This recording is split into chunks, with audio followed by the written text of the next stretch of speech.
പാനൂരിൽ bomb നിർമ്മാണത്തിനിടെയുണ്ടായ സ്ഫോടനത്തിൽ കൊല്ലപ്പെട്ട മുളിയാത്തോട് സ്വദേശി ഷെറിലിനെ ഡിവൈഎഫ്ഐ രക്തസാക്ഷിയായി പ്രഖ്യാപിച്ച നടപടിയാണ് വലിയ വിമർശനങ്ങൾക്ക് വഴിയൊരുക്കിയിരിക്കുന്നത്. കഴിഞ്ഞ ദിവസം നടന്ന ഡിവൈഎഫ്ഐ കുന്നോത്തുപറമ്പ് മേഖലാ സമ്മേളനത്തിലാണ് ഷെറിലിനെ രക്തസാക്ഷിയായി അംഗീകരിച്ചുകൊണ്ട് അനുശോചന പ്രമേയം അവതരിപ്പിച്ചത്. ബോംബ് നിർമ്മാണത്തിനിടെ കൊല്ലപ്പെട്ട ഒരാൾക്ക് രക്തസാക്ഷി പരിവേഷം നൽകാനുള്ള ഈ നീക്കം CPMന്റെ രാഷ്ട്രീയ നിലപാടുകളിലെ ഇരട്ടത്താപ്പായാണ് പ്രതിപക്ഷം ചൂണ്ടിക്കാണിക്കുന്നത്. ഈ വിഷയത്തിൽ CPMനെതിരെയും ഡിവൈഎഫ്ഐക്കെതിരെയും അതിരൂക്ഷ വിമർശനവുമായി രംഗത്തെത്തിയിരിക്കുകയാണ് കോൺഗ്രസ് MLA രാഹുൽ മാങ്കൂട്ടത്തിൽ. CPMന്റെ രാഷ്ട്രീയ നിലപാടുകളിലെ വൈരുദ്ധ്യം തന്റെ ഫേസ്ബുക്ക് കുറിപ്പിലൂടെ അദ്ദേഹം പൊതുസമൂഹത്തിന് മുന്നിൽ തുറന്നുകാട്ടുകയാണ്. 2024 ഏപ്രിൽ 5-നായിരുന്നു പാനൂർ മുളിയാത്തോട്ടെ വീടിന്റെ ടെറസിൽ നാടിനെ നടുക്കിയ ബോംബ് സ്ഫോടനം നടന്നത്. നിർമ്മാണത്തിലിരുന്ന ബോംബ് പൊട്ടിത്തെറിച്ചാണ് ഷെറിൽ കൊല്ലപ്പെട്ടത്.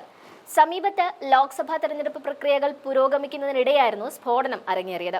സ്ഫോടനം നടന്ന ഉടൻ തന്നെ പാർട്ടി പ്രവർത്തകരെ ആക്രമിച്ച കേസിലെ പ്രതികളാണ് ഇവരെന്ന് പറഞ്ഞ് ഷെറിലിനും മറ്റ് പ്രതികൾക്കും പാർട്ടിയുമായി യാതൊരു ബന്ധവുമില്ലെന്ന് CPM ജില്ലാ സംസ്ഥാന നേതൃത്വങ്ങൾ പരസ്യമായി തള്ളിപ്പറഞ്ഞ നിലപാടാണ് സ്വീകരിച്ചിരുന്നത്. എന്നാൽ ഇപ്പോൾ ഒരു വർഷത്തിന് ശേഷം കൃത്യമായ രാഷ്ട്രീയ ലക്ഷ്യത്തോടെ പ്രവർത്തിക്കുന്ന ഡിവൈഎഫ്ഐയുടെ ഒരു മേഖലാ സമ്മേളനം ഷെറിലിനെ രക്തസാക്ഷിയായി അംഗീകരിക്കുമ്പോൾ CPM നേതൃത്വത്തിന്റെ മുൻ നിലപാടുകൾക്കെല്ലാം ഘടകവിരുദ്ധമായ നടപടിയാണ് ഉണ്ടായിരിക്കുന്നത്. ഈ പശ്ചാത്തലത്തിലാണ് രാഹുൽ മാങ്കൂട്ടത്തിൽ തന്റെ ഫേസ്ബുക്ക് കുറിപ്പിലൂടെ CPMനെതിരെ കടുത്ത ആക്രമണം അഴിച്ചുവിട്ടത്. അദ്ദേഹത്തിന്റെ കുറിപ്പിലെ പ്രധാന വിമർശനങ്ങൾ ഇങ്ങനെയാണ്.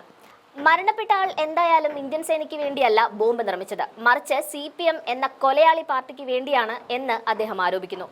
ബോംബ് നിർമ്മാണത്തിനിടെ കൊല്ലപ്പെട്ട ഒരാളെ രക്തസാക്ഷിയായി അംഗീകരിക്കുമ്പോൾ CPM ബോംബ് നിർമ്മിക്കുന്നുണ്ടെന്ന് അവർ തന്നെ സമ്മതിക്കുകയാണെന്നും അദ്ദേഹം കുറ്റപ്പെടുത്തുന്നു. ആ ബോംബ് എന്തായാലും അവലോസുണ്ടയ്ക്ക് പകരമായി ചായയുടെ കൂടെ കഴിക്കാനുള്ളതല്ല, അത് മനുഷ്യരെ കൊല്ലാനുള്ളതാണ് എന്നും രാഹുൽ കുറ്റപ്പെടുത്തുന്നു. ഈ നിലപാടുകൾ ചൂണ്ടിക്കാട്ടിയാണ് കേരളത്തിലെ ഏറ്റവും വലിയ തീവ്രവാദി സംഘം CPM ആണെന്ന കടുത്ത വിമർശനം കൂടി അദ്ദേഹം മുന്നോട്ട് വെക്കുന്നത്.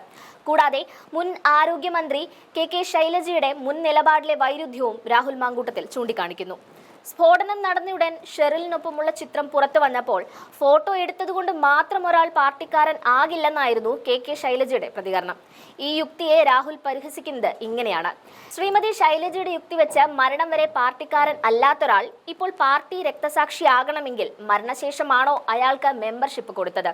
ഈ ശ്രീമതി ശൈലജയൊക്കെ പച്ചയ്ക്ക് കള്ളം പറയുന്ന ആളാണെന്ന് കേരളത്തിന് ബോധ്യമാകുന്ന മറ്റൊരു ഉദാഹരണമാണ് ഇത് എന്നും പറഞ്ഞുകൊണ്ടാണ് രാഹുൽ തന്റെ കുറിപ്പ് അവസാനിപ്പിക്കുന്നത്. നിലവിൽ CPM നേതൃത്വത്തിൽ നിന്നോ ഡിവൈഎഫ്ഐയിൽ നിന്നോ ഈ വിഷയത്തിൽ ഔദ്യോഗിക പ്രതികരണങ്ങളോ വിശദീകരണങ്ങളോ ഒന്നും പുറത്തു വന്നിട്ടില്ല.